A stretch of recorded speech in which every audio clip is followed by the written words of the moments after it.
Hey, welcome back to the Shadower. I'm actually at Walmart right now because I'm going to be talking to a truck driver, so hopefully I find him.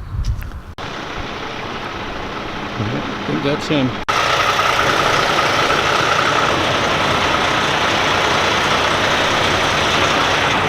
up, man? Hey, how's it going? Ryan. Yeah, I'm a truck driver. I drive 48 states. Oh, wow. So, yeah. So how does it actually work with, like, do you work for a trucking company? Yeah. Or? It's a company. Warner has their own broker system that books the loads.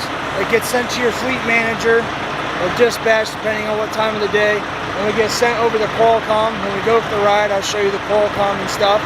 You can get a good look on the inside of the truck. Oh, cool. We'll take you a drive. I'll take you down to our drop yard in West Valley. Kind of show you what a drop yard looks like. Just a bunch of trailers, a few parked trucks. All right. So,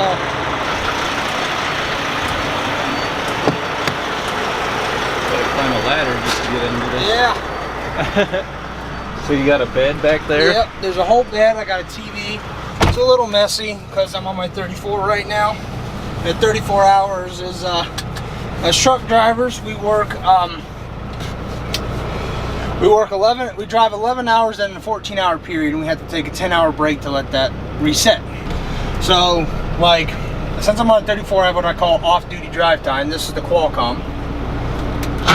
So what does that tell you? This sends me all my messages from Warner and to me. See, I send messages out, compose. Here's all my messages I send. We don't use all of them, but they're all there for a reason. Just send a free form if you need to. It's a little quicker that way. We have our GPS navigation in here as well. That takes us to the drop yard. And I'm probably going to go ahead and activate that. This is a 2019 Kenworth T680. It's got a 450 horsepower Cummins ISX engine. It's not bad. This is a CB. It's trucker's favorite little toy. This is how we communicate on the road. Let us keep each other's kind of in touch on where all the smoky bears are. And a smoky bear is a trucker's lingo for highway patrol. Oh yeah. Chicken coops, the DOT way stations. Yeah. Yeah. You got your county mountie, which is your sheriff, and your local yokel, which is your normal police department. So we have our own little language out here. So yeah, other than that, you know, steering wheel is a little bigger than your average steering wheel. Yeah. We have a few more gauges. So how much is back here in like the back cabin? I have my cooler here. I got a twin size bed. There's a bed up here. I have a 32-inch TV here on this table with my DVD player. Well, it's like a little apartment. Yeah, pretty much. It gets the job done. Got my little magnet here that holds my phone. Sweet. So how long have you been doing this job? I've been doing this for a little over a year to a year and a half. Yeah. So how much like training do you have to go through? You have to go through quite a bit of training to learn how to drive a truck. Now, this truck, however, as you just seen, this is automatic. Oh yeah. Which I don't like. I was trained and raised up on a stick when it came to truck driving, so stick is, you know, my preferred method of thing. All you do is you just let off the brake, hit the gas. It's just like driving a car, but a lot bigger. Like a tater chip. Man, so is it like difficult to get used to like all these blind spots and stuff?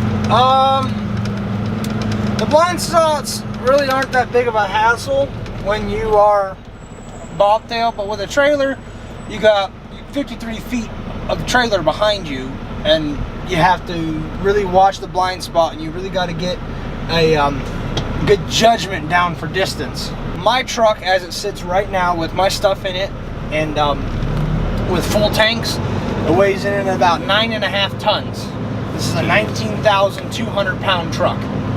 So do you actually like, well, I should say, where are you from? I'm from Youngstown, Ohio. And so if anybody watches this from Ohio, there you go. Go to TDDS Trucking out of Lake Milton, Ohio. All right.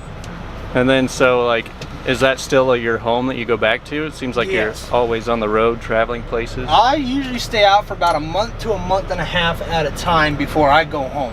Jeez. Oh yeah. So you're just like, It's a hard life. yeah, you're just constantly on shift, driving from place to place, and you don't Pretty see much. you don't see your home for like a while.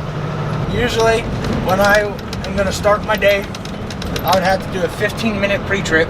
I check over my truck. Usually takes about 20. Check the truck and trailer. Check the brakes and your lights and tires and all that good stuff. Make sure everything's in proper working order before you hit out on the road. Yeah, that makes sense. Trucks also take a lot longer to stop. Yeah, I know. You got a lot of weight to stop. Yeah, Takes a lot a of brake truck, power. our gross vehicle weight is 80,000 pounds, which is 40 tons. Yeah, they're heavy. There's some heavy pieces of equipment. I paid $7,500 to go to trucking school, and I don't regret it. Even though with that money I could have put a down payment on the BMW I was looking at. Yeah. Little sporty car. Now to turn like this, now we have the turn lane that goes that way and turn lane that goes that way. Now if there was nobody in that turn lane here to come into this Walmart, we would just go ahead and take it because we would need to, because this truck does not turn. It has very crappy turn radius. So we would have to swing out wide. Now if there was somebody there, I would have to wait for this traffic to clear up here, and I'd have to cut left and then back right to To get a not run over the curb and not hit a car. to get a wide enough turn. Yeah. Yeah, so it seems like there's a lot of rules when it comes to like navigating in one of There these. is.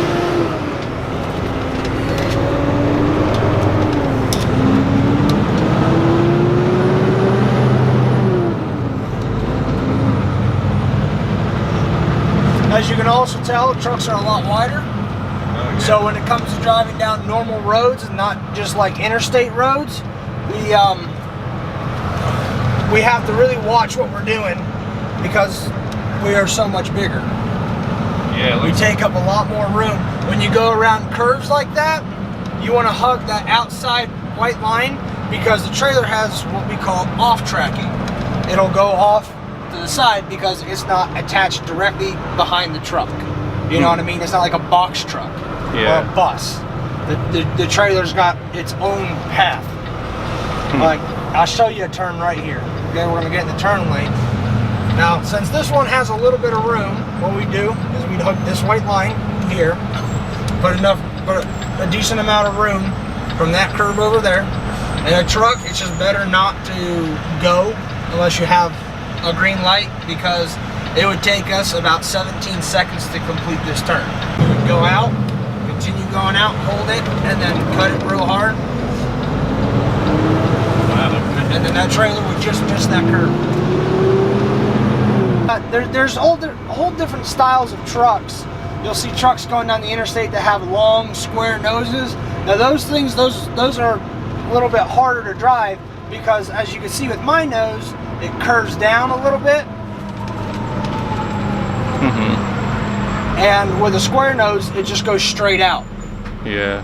So can't see you don't where have that's- that much view in front of you.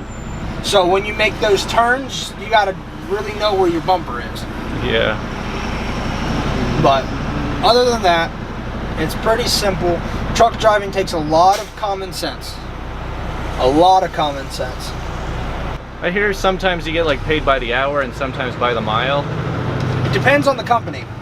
Most of your major companies that are OTR are going to pay you by the mile. Like me, I'm by the mile. Some of the smaller companies that run like day cabs and they're smaller trucks that don't have the big sleeper on the back, they sometimes are paid by the hour because sometimes if they're like hauling dirt from like a quarry to a landfill or something like that, they get paid by the hour because they get paid by the mile. They spend a lot of their time getting filled with dirt and then they got to sit and dump it. It takes some time, so most of them are going to get paid by the hour. I want to say some of the other like major day cab companies are also paid by the hour.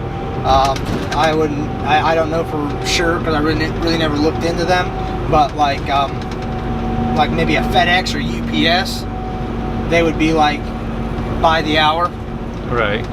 Another thing that's nice about truck driving is, as you can see with these lights, we'll show you a heads up here. Okay, since this truck weighs so much, you gotta start stopping a lot sooner. I mean, it kind of feels like you're flying up here. A little bit, but if you were from, let's say this was here and the stops and the light was at that sign there. If you're here and that light goes to turn yellow at this sign and you're doing anything over like 30 mile an hour, you're running it, or you're gonna lock up your brakes to try to get it to stop. Oh geez. Yeah, especially when you're loaded heavy. Warner has some of the major accounts out there, like with like Budweiser and Miller, and those loads usually gross in at anywhere over 75,000 pounds. Wow. So our stopping distance, like if that light was to start turning red, I'd be stopping back here even though there's nobody in front of me. Yeah. Just safely come to a stop. And I want to say at 65 mile an hour, it takes 450 yards to come to a safe stop. Every tire rotation, every one rotation is 13 to 15 feet. You know, you got fill out your notebook, and you know, when you pick up loads, like I wish, you know, I wasn't taking my 34. I'd show you guys what it's like to actually go, you know, drop a trailer and hook up to another one and get bills and send, you know, the messages over the Qualcomm on how to do it. Yeah, so what comes with it. Are you like in charge of hooking up and setting off the trailer that you carry around? When I have an empty trailer and I go to pick it up, I'm in charge of dropping that trailer where they tell me to drop it, or in an area that they tell me to drop it. And then I have to pick up the trailer that I'm assigned that's going to wherever it's going to go. Like the load that brought me out here, I picked up in Tomah, Wisconsin, to come out here to split our drop yard. Now you'll see our drop yard here in a little bit, and you'll see kind of what it's like. Now with a truck, when you come to these ones here, like you have the two turn lanes, you're always going to want to get to the farthest turn lane so you have as much room as possible to make your turn. Yeah, I always notice that. If you're turning right, you know, if it's middle of the night, I'll just turn wherever. Yeah. You know, because there's nobody out. But like during this time of the day, if there's a turn lane over there, you know, like next to us that went right, I would turn there and hope to God that the people that were on the right side of me would pay attention, because that trailer is not going to follow my truck. Yeah. I'll show you what you would do in a situation like this when you to go and make a left turn. You're pretty much going to go as far out as you can go, then you're going to cut a hard left. Now because there's vehicles in front of me that are also turning, and they got the two turn lanes there, some of the times you got to kind of just like putt your way through the turn, so you know nobody gets in a collision. You don't want to get a head-on collision with one of these. Yeah, you would definitely win. Oh, we always win. The only time we don't win is if it's truck versus truck. You know, that's pretty much a fair battle, or whoever's got a big bumper guard on the front usually protects them. Oh man. But other than that, yeah. So we just kind of put forward. These guys would know that these guys would get the hint that I'm turning. Yeah, so you get pretty close to those guys. Yeah, what you would do is you'd come out like this, and then you turn it, and then you're kind of hug the curb, make sure that trailer doesn't, you know, cut too much of those guys off, and then off you go. Yeah, and it's crazy that they've even managed to design trucks in a way that they fit on the roads like this. Well, believe it or not, over the years, trucks and trailers have gotten bigger and bigger. A lot of the older truck stops, it's actually really hard to get in and out of them, depending on when you go in there, because trucks got bigger, the trailers got bigger, and they didn't increase the size of the truck stop, so it doesn't work sometimes.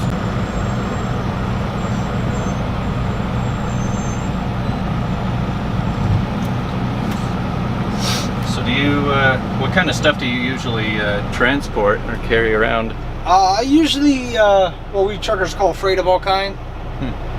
But usually, for the most part, you haul a little bit of everything, really. At least with Warner, you will. Now, depending on what company you go to, they might have specific routes that they run. Like my buddy Andre, for say so, he drives for a reefer company, which hauls a refrigerated trailer. It's got a big unit on the front. It's not just a flat fronted trailer. It's got a big rounded unit on the front, and what it does is the whole trailer is designed specifically to be refrigerated for cold products, meat and stuff like that. And he does a lot of that. Every once in a while they have what we call a backhaul, which is an outside broker that has contacted the company, or the company contacted them to haul that load. So they would have that, and that's how it would go. So you could pretty much put everything in the back of a reefer trailer. It's just, from what I understand, it's not too good for them. They're really supposed to be used for specifically things that need to be refrigerated. Yeah. Does it take like a different way of driving with different loads you got to carry? Well, when we get to a drop yard, I'll find a trailer and I'll show you how the trailers work. But depending on the load, yes, it usually, in the weight and the way the load is distributed out through the trailer, depends on how you're going to drive it. Because on the tandems, which is the tires on the trailer, you have the set of tandems on the trailer, they slide back and forth, because we're only allowed to have DOT regulation 12,000 pounds on our steer tire, 34,000 on our drives, and 34,000 on the tandems. So you have the fifth wheel slides and the tandems on the trailer slide to adjust for that weight. So we're not overweight. Now when you start sliding those tandems back, the off tracking gets worse and worse, which means you got to turn wider and wider the farther you slide them back. It also changes the whole backing. The backing's a little different because the trailer either pivots quicker or not, and it's just a whole lot of stuff that we put up on a day-to-day basis on making this work. It's not easy. Truckers have the 4th highest divorce rate in the United States, because if the wheels ain't turning, we ain't earning. So do you have times where you just don't have enough work, or you just can't go anywhere? With the major companies, there's going to always be that, because they have so many drivers. Yeah. But for the most part, usually there's not too much of that. Like, because that's another drive lane over there and it ends, so I'm going to keep an eye on that mirror to make sure what we call they don't shoot the gap. And you'll see that going down the road. You'll see a truck pass another truck, and get proper distance between each other. We're not a car. We can't just sit right over. You know what I mean? Yeah. We got to make sure that we have enough space. So as we were getting over, if something were to happen, the truck behind us would have enough room to brake.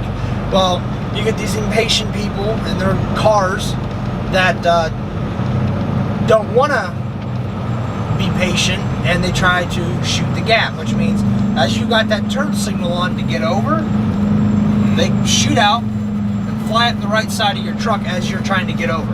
Oh yeah, that's stupid. Yeah, we usually get mad and they try to like flip us off and stuff, and it's like, well, if you were patient. We are faced with nothing but stressful encounters every day. I know. I don't know that I could handle it. A lot of people can't. I've resorted to a lot of smoking, dipping, to keep my stress level down, because to drive a truck you need a calm, cool, and collected, state of mind, so you don't overthink anything and you don't cause an accident or get in one. You need proper amount of sleep. If you didn't get enough sleep last night, you were fighting with your woman, or taking care of some phone calls, because truck drivers drive all times of the day. Yeah. I prefer to drive at night. Yeah, there's less traffic. Less traffic, easier to get to the major cities, and do a nice car. and a lot of the weigh stations and stuff are closed, so it's just easier to keep the hammer down and keep on trucking. Oh yeah, what are those like checkpoint stations that I see like trucks have to stop at? Those are the DOT, those are weigh stations. We have to go through those, and they check to make sure that our truck is legal to be ran. Our weights, we're not overweight, we're not doing anything illegal. Our truck is in proper running condition. So it's kind of like getting your safety and emissions test every time you go over a pretty border. much. Except the only difference is that our fines are a whole lot more. Jeez. A whole lot more. I've heard stories of people having headlights out, and that's a $400 fine. Just for having a headlight out. Yeah, that'd be crazy. For all you people that get on the interstate slow, that's not what an on-ramp is for. When you get on an on-ramp, you hit the gas, you get up to a safe highway speed. Because trucks can't always just get over when you're getting on.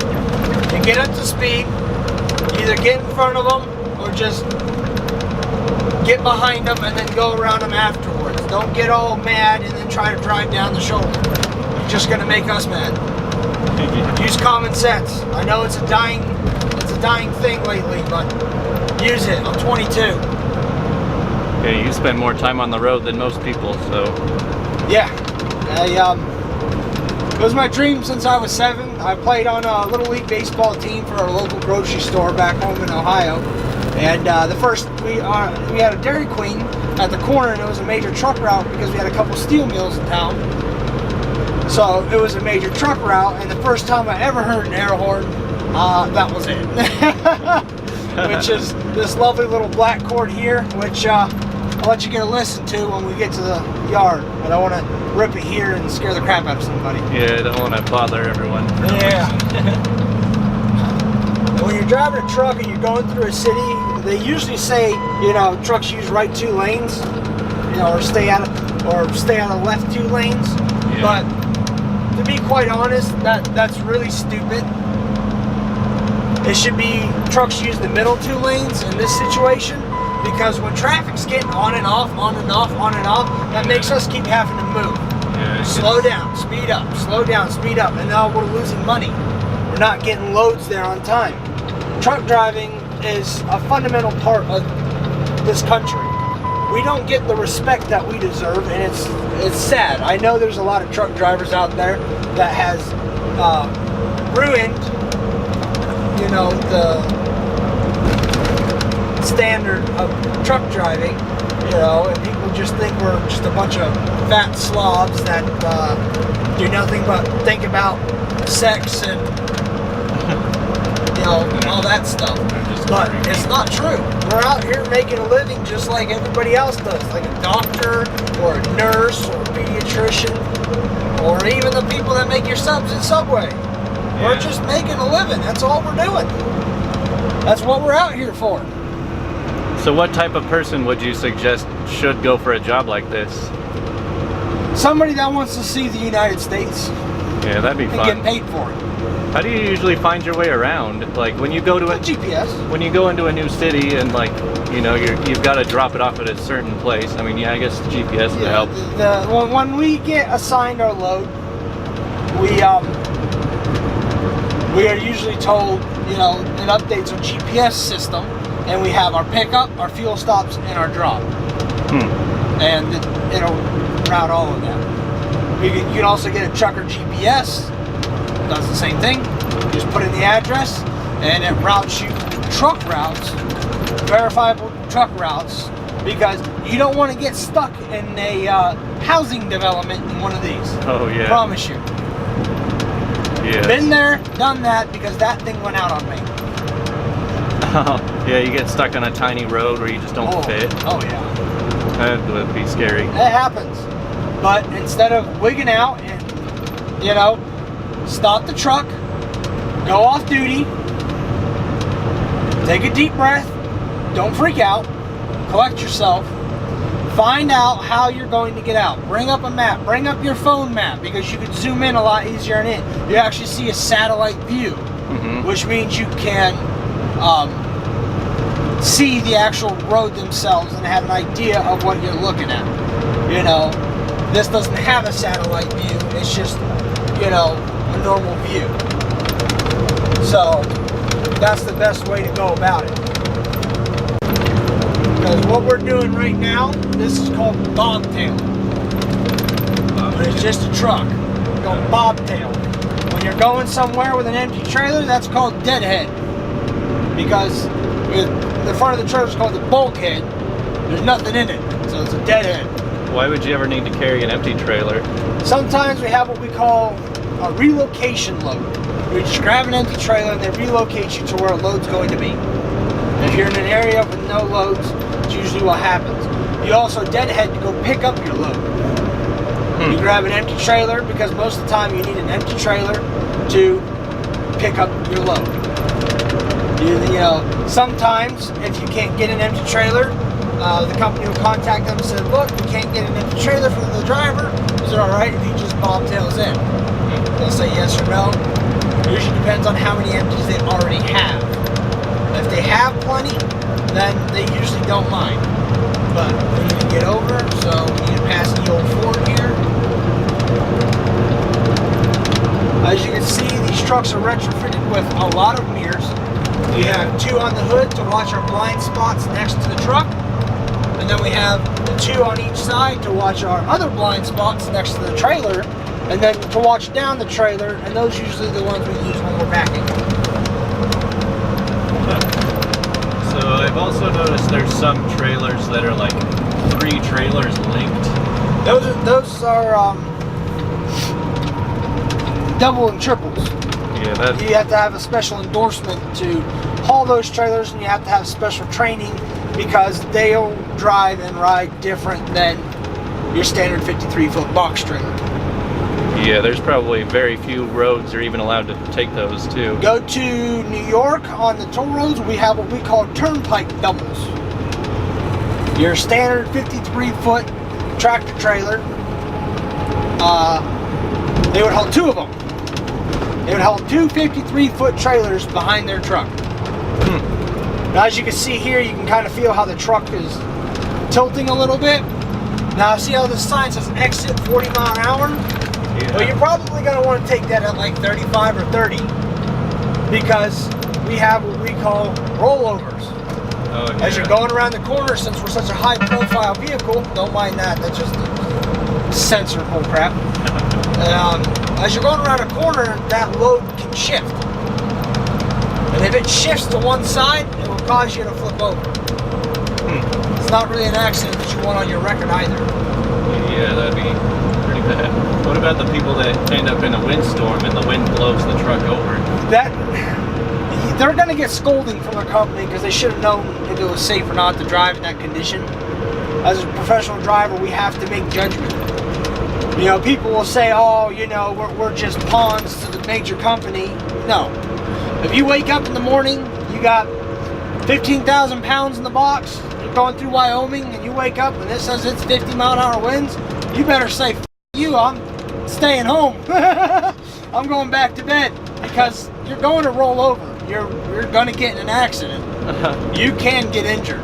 Because if you roll over that way, this is going in your ribs. You're going to break a few ribs. Yeah. It's a dangerous profession. I wake up every morning with the same thing on my mind. This could be my last day or somebody else's last day if I don't drive this truck like I should. As a professional driver, if I don't drive this truck the way it needs to be driven, safely, I could kill myself or somebody else easily, like that. That's all it takes. I know, it's always dangerous just being on the road. It is a dangerous profession. Depending on what you do, it can get dirty, but it's a good profession, because truck drivers are always needed. Always needed. Yeah. So what do you think about like the new self-driving trucks that are starting to... I don't think it's going to work. You don't think that the AI could handle this? No. because they're not testing them in Chicago. Huh. Yeah, where it takes a lot of weird rules to live by. Well, in Chicago, in places with a lot of traffic, trucks, people will cut you off mere inches of your bumper. Not even caring. Like, that guy could shoot right over right now in front of my truck, take that exit. Now, he doesn't judge it right because, and you know, I didn't see that he was getting over because no turn signal. I didn't have time to slow down, so now I have an accident. But thanks to that little black box up there, it's a Mobileye. It also records if there's an accident. Oh, so you got a dash cam? Yeah. It'll record it, send it to Warner, and Warner will be able to view the footage and would deem it whether it was preventable or non-preventable. Now, as a truck driver, if you get in an accident, a fender bender or whatever like that, you always want it to be a non-preventable accident. That's going to save your butt. Yeah, because then it's not your fault. Yeah. As soon as you get in an accident, that's your fault. If you were to leave that company to go find another company, you're not going to get it because you have a preventable accident on your record. Now, some of them, depending on how long ago it was, they might let it slide. They might be like, okay, you know, and let you go. But for the most part, not really. I went through truck driving school. I turned 21 October 5th. Do you have to be 21 to get this job? You have to be 21 to do OTR. It's called interstate. Now you can be 18 and drive what we call intrastate, which is in your own state. Yeah. You can't leave your state. You're stuck there until you turn 21. But there's really no point in it because your chances of finding somewhere are slim to none. I mean, you could probably go work for like a farmer or something like that, no problem. But you ain't gonna go work for a major company at the age of 18. Yeah. You know, you're really not gonna do it. A lot of these companies, they won't even hire unless you're at minimum 21 and did good in your school. Like, I graduated second of my class, and I was the youngest by like 14 years. Yeah, you're young. You're probably the youngest truck driver I've ever met. Yeah, when I turned 21 on a Sunday, and if I didn't turn 21 on a Sunday, and I turned 21 on a Monday, my birthday I'd have been spending up at the truck driving school signing paperwork. That's exactly what I did. I woke up at 7 o'clock in the morning on Monday, went right into the truck driving school, signed the paperwork, and waited for the classes to start at the end of November. Wow. And I've been doing it ever since. Seems like you found something you really like. Oh yeah, it's my dream. So what's with like all of these fields of like empty trucks? I thought everyone just kind of had like their own truck assigned to them. So well, like that's a repair shop. So those are probably all trucks that are getting fixed or something of that matter. You know, and then you got like Peterbilt shop over here, which is my favorite truck company. Peterbilt 379, favorite truck. Now, if you go out and buy your own truck, you can do anything you want. You can do different rims, you know, different style hood or different grill, bumper, lights. You know, you can do the whole 9 yards. You can even redo the whole interior. So you can privately just buy one of these? Yes. Keep one at your house? Huh. I mean, I take this one home. I'm lucky enough that I got a driveway that fits it. Yeah. The road's a little narrow. I gotta sit there and wait for nobody to be coming down the road before I can pull out of my driveway. Do you have any trailers to go with it on your own? No, I don't take a trailer home. Most people don't, unless you live out in the country with a big piece of property. Most people don't have the room to take a trailer home.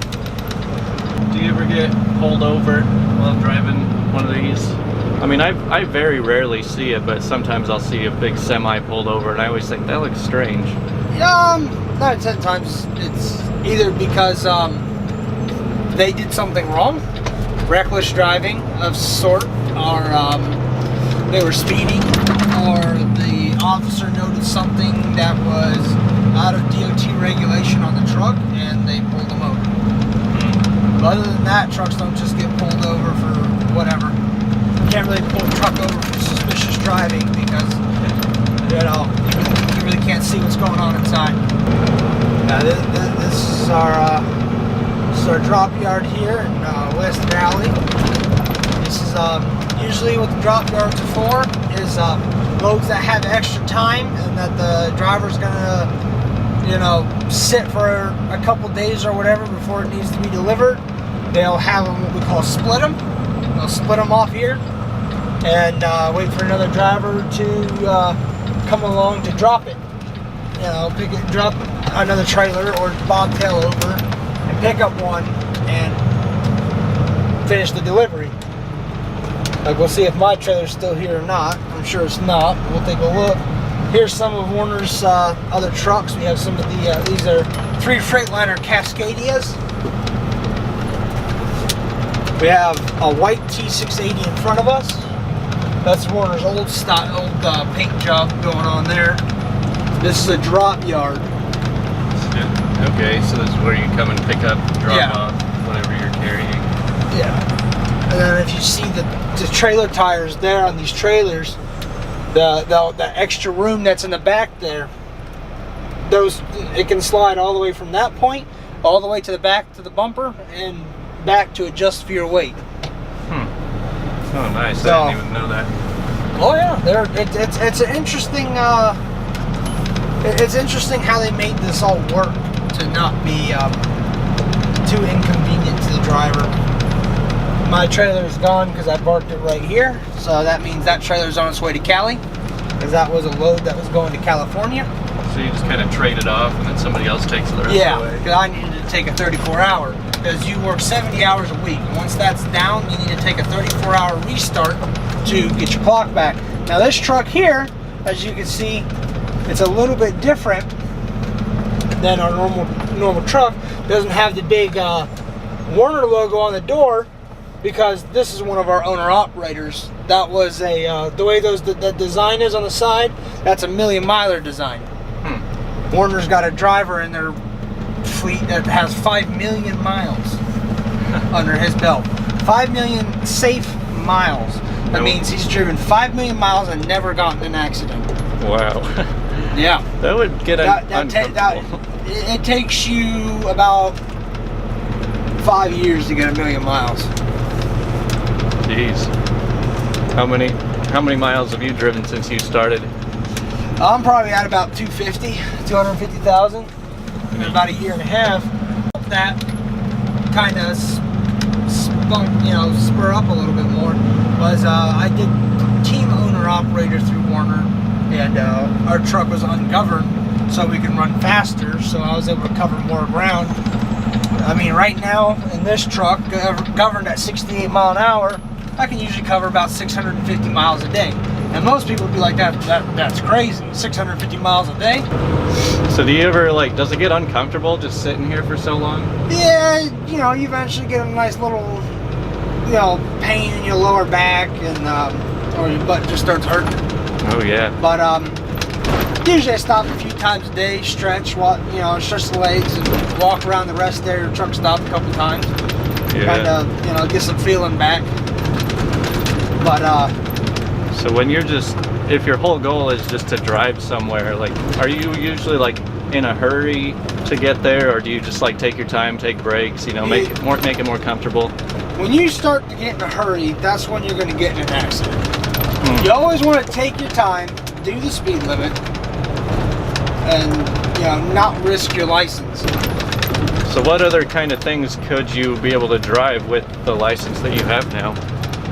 Well, with a Class A license, you can usually drive anything that's commercially sized. I mean, you can't really drive a bus because that requires a whole nother type of endorsement. You have to get a passenger's endorsement. Truck driving is definitely a lonely job. It's good to make sure that you have friends and, you know, good family members that you can call, talk to on a daily basis, so you still have that feeling of, you know, somebody to talk to. Yeah, I could imagine it would get pretty isolated. Like this. We're just gonna keep an eye on our mirrors. Yeah, it looks like the Cadillac get in front of us, and we're just gonna squeeze him behind the Cadillac. So have you actually just like, have you been to every capital I have been to every state at least twice. Wow. What do you? A lot of the major states, like the 80, I've been up and down the 80 hundreds of times. So I've been down through Omaha and, you know, up through Wyoming and Colorado and all that. A lot. That's like my major route all the time. I mean, there's a whole bunch of styles of trucks out there. Like we saw the Cascadia, and this is the Kenworth T680s. Take a look here. We have a truck sitting over here at the cat shop. What we got here? That looks like a pumping truck. That's one of Cat's trucks. Cat makes their own truck now.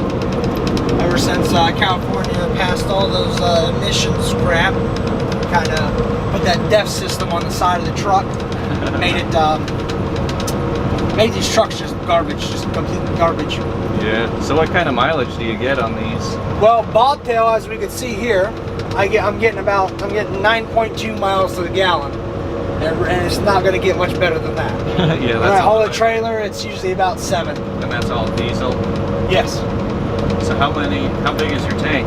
I have 2 100-gallon tanks. Jeez. So I carry 200 gallons of fuel, and depending on how heavy the load is and where it's, you know, what kind of terrain I'm going to be going over, whether it's flat ground, open ground, you know, mountainous, it's going to depend. I can usually go like 900 miles without filling up. Yeah. So, you know, what people don't understand is with them treating us so bad, it's like, I hope you understand that if trucks were to stop for a week, this country would go into chaos.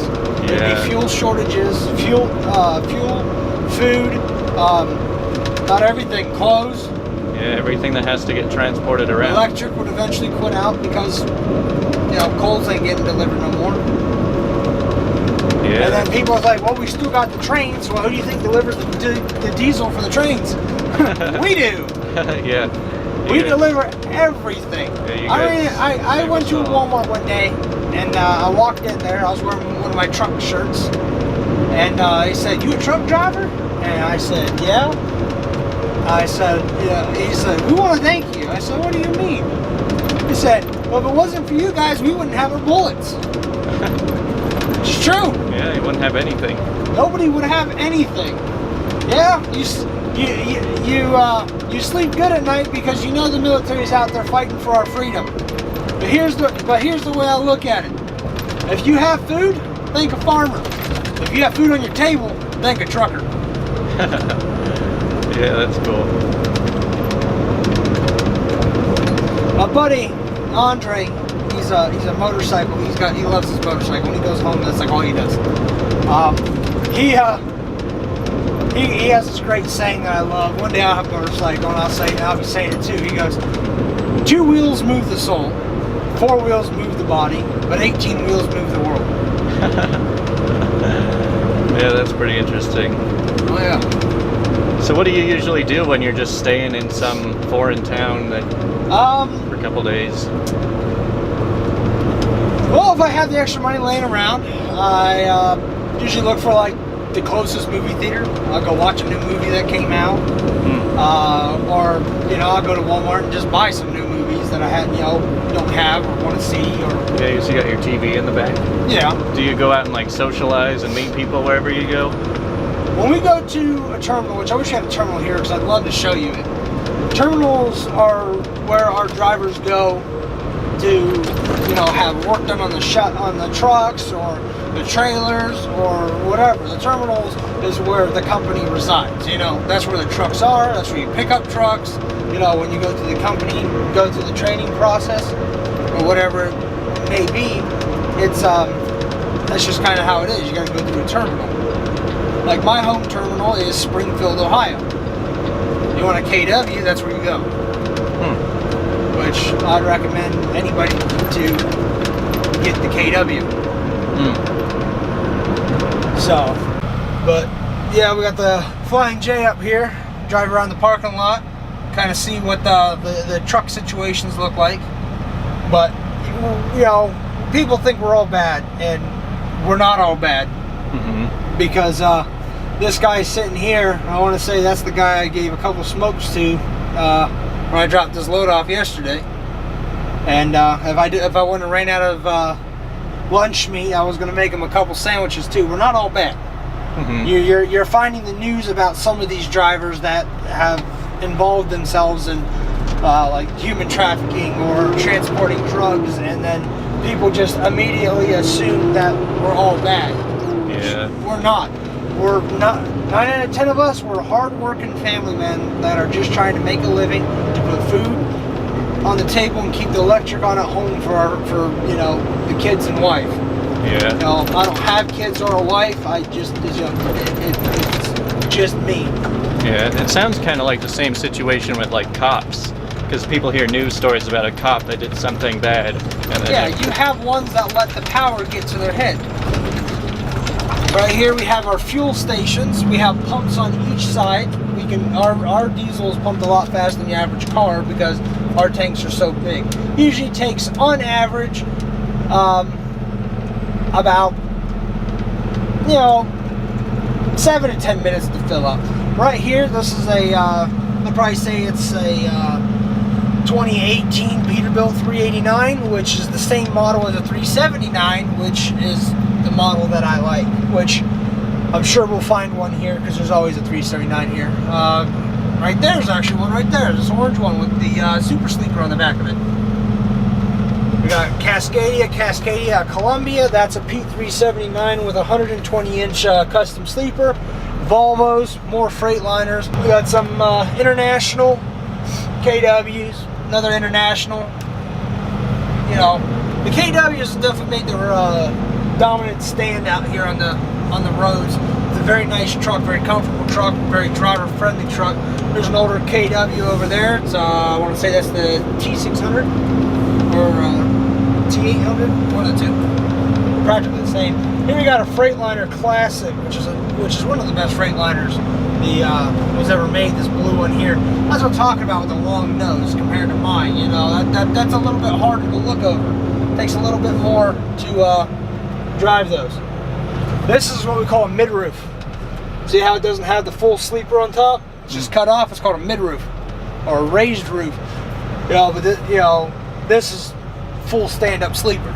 Yeah, that's like 8 feet tall. Well, when you get here, it is probably, yeah, about 8 feet tall. There's another 389 in canary yellow, which is a very famous Peterbilt color. But this is what a truck stop looks like. There's a 379 right there, a red one. That's my dream truck. The flat top version though, like the one that passed us earlier. But as you can see, there's many different models, makes of truck. Like there's another Peterbilt there that's a 587. You know, we got more Freightliners. Freightliners, Volvos, and KWs pretty much run the roads. International.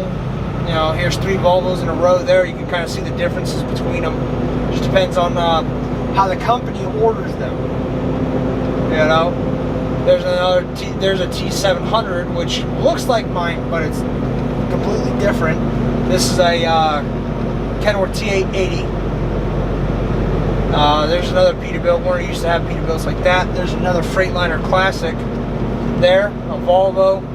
Somebody dropped the trailer. You get guys that do this, that pull in like that. They're usually because they're trying to avoid the sounds of the rest of the parking lot. That's the trucker's bath right there. Oh. We take that to we take our trucks in there, and that's where we get them washed and shined up all nice and pretty. My truck needed a bath. I'd show you how that works, but that usually takes hours. Yeah, that's all right. Good? Yeah, we can go. Yeah. Well, anyways, so this is your average Flying J truck stop. Every truck stop, well, they're travel centers, but as truckers, we call them truck stop because that's what they're mostly for, is the truckers. That's what they're really designed for. Yeah, it's like this one has a Denny's. Some of them will have like Arby's or Burger King, Wendy's, Subway, McDonald's. All of your like standard fast food restaurants. Yeah. I usually stick to Subway. It's probably about the healthiest. Stay away from the grease and all the fattiness. Yeah, because you want to stay in shape. You don't want to let high cholesterol and like diabetes take over your life. It's just going to make it harder to drive a truck because you got to worry about this, you got to worry about that. You know, me being young and not worried about that right now, you know, I could just sit down, you know, eat, drink, whatever I want, not have a problem. But, you know, I'm looking at it for the long run. You eat healthy now, you pay for, you know, it pays off in the end. But we have showers inside for us to take a shower. Almost all truck stops have a little policy that if you get 50 gallons or $50 or more worth of fuel, or 50 gallons, I think it's 50 gallons, 50 gallons or more of fuel, you get a free shower. You get what we call a shower power. And you go, tell them you want to redeem your shower power, swipe your card. Here, I got my cards here in the pocket. I'll show you what they look like. So doesn't the company pay for all the gas? Yep, they do for the gas. Like two of our biggest stops are Love's and Violet, and these are what the cards look like. This one, I'll have to probably get a new one because this one's starting to get a little tattered up. But you know, it's a professional driver on them. You know, I'd recommend them to anybody that's driving a truck if you don't already have them. You know, definitely make sure you swipe those before you take off. You always got to release your brakes. Don't be those idiots. They leave their brakes on. Yeah, they leave the brakes on, completely forget about it. Yeah, this one's, you know, mine are usually, you know, says tractor and trailer, but usually, you know, they're red and yellow. So, but I like a little bit of flair to my truck. I don't like these people that don't do nothing, don't get it washed, don't take care of it. I don't like it. It's a truck. It's your home. Take care of it. Yeah. Because if you can't take care of your truck while you're out on the road, how are you going to take care of your home when you're home? But yeah, our height is usually what stops us 9 out of 10 times from going places. Because any good truck driver can put a truck anywhere you can take a car. But being 13'6" tall, you get some problems with getting into some places. Like low clearance areas. But yeah, this is it's kind of what it's like. We have unprecedented view of the highway because we sit so high. Yeah, you feel a little bit different. It's a really different when you're driving a rig. When you're bogged down, you can pretty much turn from wherever you want to turn. You know, pretty much driving any other glorified pickup truck. A super pickup truck. Pretty much. Except with a gigantic engine. There's a slingshot over there. Yeah. I've always wondered how those things don't flip over. Yeah, the 3 wheels. Yeah. It's interesting. You go to all different types of places and see a whole different new sites. Like when I was on my way over here, I was an hour away from Sturgis. I was about 45 minutes from Mount Rushmore. And you get to see those sites. Like, with being an OTR driver, which I'd recommend to anybody if you really want to see the United States, because if I wanted to turn around, I could turn around and tell Warner, hey, I want to take a 34 in San Diego, California. Go over there, save up money on the way, and get a rental car when I get there, go out on the beaches of San Diego. Yeah, that'd be sweet. Yeah, you get to travel, you get to see more things than you'll ever see. You know, truckers see more things in a year than most people see their entire lifetime. Because as a truck driver, there's a law, it's called the Good Samaritan Law, that professional drivers are, in a lot of states, forced to follow, which means, let's say this minivan right here in front of us was to blow a tire, and it goes straight into that wall. Well, because I was the first driver to witness the accident, I now, by law, have to stop and assist to make sure that that driver is okay. Call the authorities and get them help. Well, when you're going through cities, you really gotta watch, because you know we call them four-wheelers because you know that's the truckers' lingo for a normal car is a four-wheeler. You gotta watch them because they'll squeeze in anywhere they can. Yeah. So you really gotta watch them mirrors, watch in front of you, and you know, just really pay attention. If you don't, you're gonna get in an accident.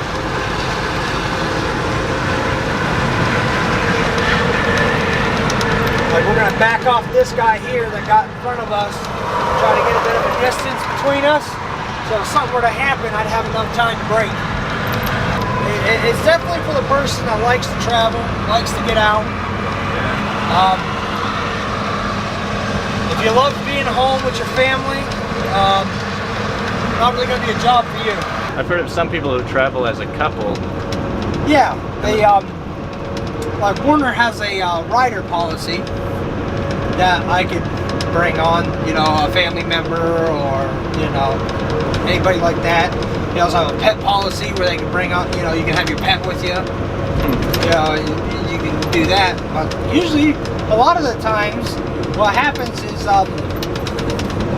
usually the husband brings the wife on the truck and she's a passenger, and then she determines, you know, I want to drive too. And then usually she'll go to school, she'll get her CDL as well, and then come onto the truck and be a co-driver. And then you can trade off. Yep.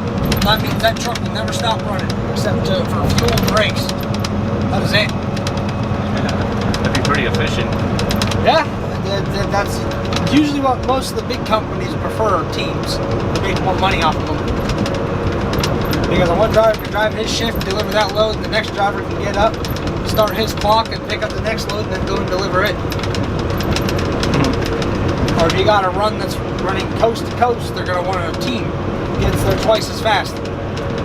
Because a solo driver like myself, you know, after my clock's done, I got to shut down and take a 10-hour break, which is almost a full shift for the other driver. Which that means that's another over 600 miles that truck has moved. Instead of sitting at a truck stop or a rest area, sleeping. So do you have any kind of policies with like hitchhikers? No, they really don't like it. Yeah, I can get I would understand that. Mostly driver safety and insurance purposes. Yeah, I'm tired of truck drivers getting the short end of the respect stick, you know what I mean? Yeah, I get that. I mean, there's even cops that don't even respect us. They give us hard times. It's what we call the DOT, the Department of Transportation. We hate them because they're just trying to make our lives rough. I understand, you know, they're trying to make the motoring public safe and all that, but at the same time, you know, they're just causing us so much problems with everything that you want to make a law and this and that, and it's just making it harder on us to make a dollar, you know.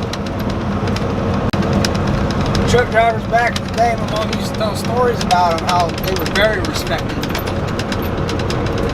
Well, I think people now just have a hard time getting along on the road. It's cars and trucks just kind of clash. Yeah, most people don't like us because we're so big. Yeah, it's we're big, we're not really as quick, we don't get around as easy, and it just takes us more time to do things. I try. Any chance I get, I'll stop and help people. Even if it's just to give them an opinion on what might be wrong. So do you have an area that you prefer to drive? Like, what's your favorite part of the country? Probably the Midwest. Down through like Nebraska and Kansas, Oklahoma. You like just the flat nothingness over there? There's a little bit more to look at it over there. Plus the major truck stop is there. We have the Iowa 80, world's largest truck stop. Amazing place. We also have the Joplin 44, which is a branch of the Iowa 80.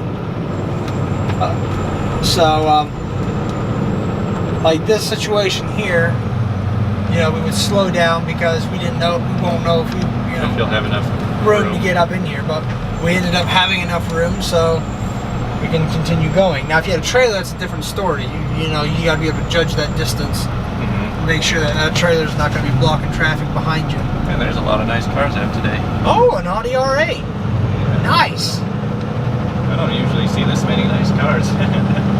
Welcome to the life of truck driving. Yeah, you get to spot a lot of things. Oh, yeah. Like, when I was last time I went to California, I saw like probably 9 different Lamborghinis. I saw a LaFerrari. Oh, nice. Oh, yeah. I was like, oh. So what's your, like, how long do you usually drive in one session?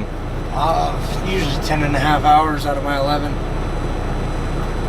So As far as I can get without having to shut down. Like, I have an app that's called Trucker Path, and what it does is it'll tell me if there's available spots at that truck stop or a rest area or whatever it may be, how far away it is, what exit to take for it. and you know that helps me find a place to park at night. Now I can be coming up on a rest area that's got tons of spots open still, and I can look down the road, from because I usually check about the last hour and a half of my clock. So, and I usually look an hour ahead because it measures a straight line to it, so there's always going to be more miles to get there. It's usually not a lot, it's just a few more. But just in case construction or you come up on an accident or whatever, traffic slows down, it just gives me that little extra time. But I can look ahead and see that everything's full, and then I'm just like, well, it looks like I'm shutting down early tonight. I'm gonna have to shut down at the rest area. Because a major company, they won't just let you shut down the side of the interstate on the on-off ramps, as you'd see. They want you shut down on what they call a safe haven. Yeah. Which is pretty much anywhere that's a truck stop or a large parking lot, like at a Walmart. Rest areas, way stations, because a lot of way stations have overnight parking for trucks too. So they want you to park there because they want to make sure that load's safe and that you'll be safe too. Because Warner also hauls Harley Davidsons. There's like $280,000 worth of bikes in the back of that trailer. Usually we have to put a big padlock on it, or a couple big padlocks on it, to make sure that there's a little extra protection. But anybody that knows the way that goes, that's usually never enough. So do you have any crazy stories at being out on the road? Like what? Besides seeing some guy get the highway delight. I don't know. You ever be driving in the middle of the night and see just something really off? Well, I was driving down, I think it's US 551 or something like that, going down to New Mexico, and as I was driving down, I kept getting chills and stuff, and as I was looking alongside the road, there's crosses and crosses and crosses everywhere. And I'm on the phone with my girlfriend, and we're just talking, and I go down and around this bend, and I saw a black figure standing on the side of the road. It just caught out of the corner of my headlight, and I was just like, what the heck was that? She goes, what? And I said, there was a man standing on the side of the road. She goes, a man? I said, I think it was a man. It was an all black figure. I couldn't make out any distinction, but he was probably about 6'5", just all blacked out. She goes, oh, that's weird. And we're talking, and about 2 minutes later, she goes, yeah, I'm just being quiet, listening to her talk. She goes, what'd you say? I said, I didn't say nothing. She goes, there it was again. I said, I didn't say anything. The radio's not even on. I said, the air conditioning's not even blowing hard. She goes, no, it's words. I said, well, what are you hearing? She heard what sounded to be as a 5 or 6 year old boy saying, help me. Wow, that's creepy. Yeah. I hammered down. It was 55 through there. I hammered down to 65, and I was getting the hell out of there. I went in there. I was so freaked out. I pulled into this little truck stop. There's a group of police there. They're like, you all right? I said, no. They're like, what do you mean? So I just came down the state highway there. And they go, oh, saw that black figure too, didn't you? See, like this, we're going to have to get on the brakes a little bit, because we're bobtail, we can stop a little bit easier. Yeah, if you had a load, you'd have to just fly through. Yeah. But no, they were just kind of laughing, and I was like, it's not funny. I was on the phone with my girlfriend, and she said she heard a little voice say, help me. And they're like, oh. Yeah. So.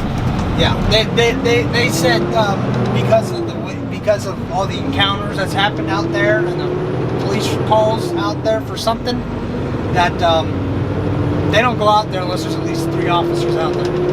Wow, just even out on the highway? Yeah, in the middle of the night. When it gets dark, out on that highway, they won't go out there unless 3 officers are going. Wow. Man, that might just be fun as a challenge to just go drive down there at night to see what you could... Yeah, I mean, if you're good with that kind of stuff, I mean, not me, I'm good. I don't mess with that stuff. That is, I get paid enough for that crap. But yeah, that was probably about the craziest thing that's ever happened to me. But truck driving definitely takes common sense. I always said it's 50% skill, 50% common sense, because anybody can drive it down the interstate. It's simple. I could put you in this driver's seat and have you take off from the side of an interstate or up from a rest area, and you can drive, because it's just like driving a car. You just keep it between the lines. That's it. Yeah. When you get into the backing portion and the tight back roads, because some of the places you have to go and pick up and deliver, you got to go through some tight country roads, state highways and stuff like that to get to it, where I've driven down roads to get to places where I got that tire on the white line and this tire on the yellow lines. And there's no room for error, or you're going into a ditch. Yeah, that's scary. Yeah, it's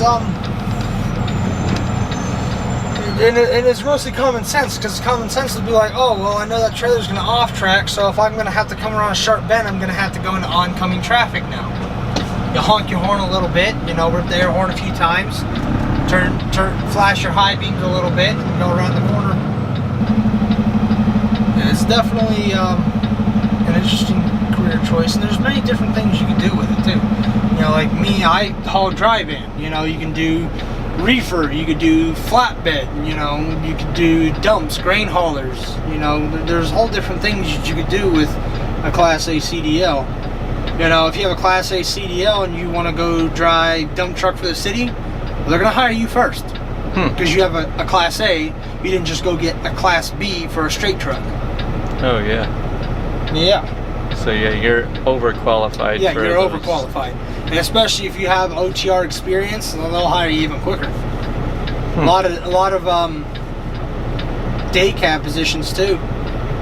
They like to hire the OTR guys because you put in a lot of time on many different roads. When day cab drivers, you pretty much drive the same roads every day of the week. But yeah, truck driving is it needs to be understood. We don't stop. We can't stop on a dime. Okay, we're not a car. You need to learn. People need to learn. Don't cut us off. It's the biggest thing. Don't cut us off, because it entitles with the not able to stop very quickly aspect. That you want to cut us off, we can't stop quickly enough. Now there's an accident. But it's a whole different ball game, depending on what kind of truck you drive, who you drive for, and that aspect of things. Actually, I haven't even gotten to really look back here much. Yeah, go ahead. You got the bed. You have a bed up top. There's the TV, a little extra storage. Yeah, you can stand up straight. Yeah. You got still a few feet above your head. Oh yeah. So if you're a tall guy, it really comes in handy. But yeah, I'll pop the hood and I'll show you the engine. Careful not to fall. It's a long way up. But like as you can see here, I'm a 6-foot guy, I'm a big guy. My hood sits all the way up here. It's a big hood. It gets in the way, but every truck has a different size hood. Unless, of course, it's the same truck. Underneath the hood of this is a big old Cummins ISX 15. Jeez. Yep. It's a big old heavy engine, 6-cylinder, believe it or not. About 8-inch pistons. When a car usually has like 2 or 2.5 inch. Well, it's definitely powerful enough. You got your tires, our steers. We have to check everything.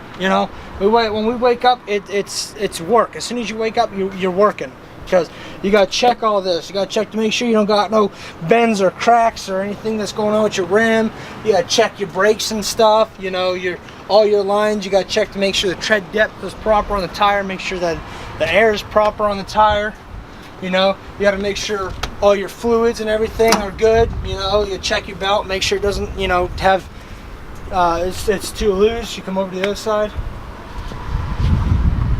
There's a lot we got to check. We got to sit there, we got to make sure nothing's leaking, and it's a pain in the butt. know, you gotta check your oil every morning, you know, and then you gotta do the same on this side too. Check your rim, check your tires, check this. You gotta check all your lights, make sure all your lights are working because it's a DOT violation. You know, make sure your caps are on nice and tight. You know, it's just a pain. You know, you get back here, you got 4 tires on each side. You gotta check every single one of these. You know, make sure, same with the rims, there's no cracks or bends in the rim. Check your tires, make sure there's no uneven wear. And look down in here, make sure there's nothing stuck in there. Check all your airlines in the back. This is the 5th wheel. You know, you got your airlines back there. These are what hook up to the trailer. It's right here. You know, if you back into a trailer, hook up to it, you'd step in here, pull these off. You have your service brakes, which work off the brake pedal on the truck. This is for your emergency brakes, the parking, and this is for your electrical. Runs all the lights. And they just stow away. Yeah, that's what right you back connect, here, connecting in the back of the to truck. the trailer. So what would you do if you got like a flat tire? Does that? A flat tire, you pull over, check it, and then check the rest of your tires. Like if this tire blows or this tire blows, you're gonna want to get out and you're gonna want to check these tires and make sure they're all okay. Check your trailer tires and make sure they're okay. You know, you gotta come, you gotta make sure, you know, everything's working back here, all your lights. Now, there's usually a trailer here, so you're gonna be standing here off to the side. You're just gonna get down. You're gonna make sure your lights are working. You know, climb underneath, make sure the 5th wheel is connected properly. You know, and then once again, as you make your way down the one side of the trailer and to the back, you do the same thing all the way up the other side, every day. Jeez, At the end of your shift too, you check everything again. Yeah, don't want something going wrong while you're driving. Yeah, exactly. You know, you come over here, check your airbags, make sure they're not just, you know, there, make sure they're actually holding their air. You know, I always, every time I get a chance to ball to, I make sure I get in here and I make sure I check every single one of these lines and wires underneath it here real good, because when that trailer gets on there, that trailer sits all the way up to here. This is all covered. You really can't get in there to check your lines and everything. But yep, your exhaust is here. We call it a California curb burner. California curb, California grass, you know, whichever one you prefer. You know, quarter fenders, these have to be here. It's a DOT violation if these break off. Here's your fuel tanks, you know. Make sure the caps are on because they come loose. You just unscrew it and just one little line. 100-gallon tank. Yep, big 100-gallon tanks.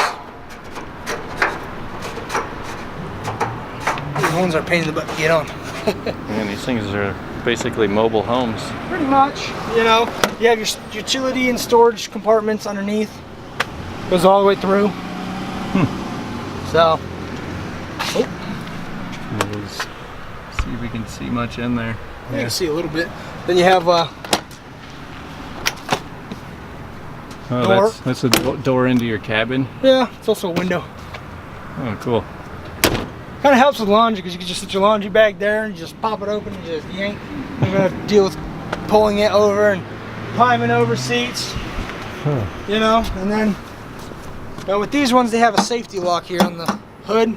You gotta make sure you pull that up or the hood's not gonna close.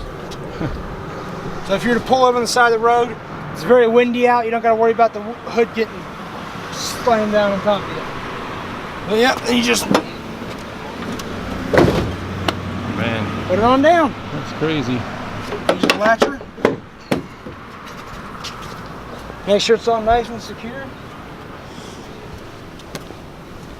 Well, that was a lot of fun, actually. And Do you have anything else to add? well, I would recommend if truck driving has ever crossed your mind, I'd recommend don't even hesitate, just do it. Just go travel the country. Just do it. Alright, it's like a bad Nike commercial. Just do it. Yeah. Well, that was pretty fun. Sorry this video is going to be going for so long. He insisted that I included a lot of stuff in the video, so thanks a bunch to him for letting me come ride along for a while and just see what it's like. I've never even ridden in a big truck like that. So that's all for this video, so thanks for watching.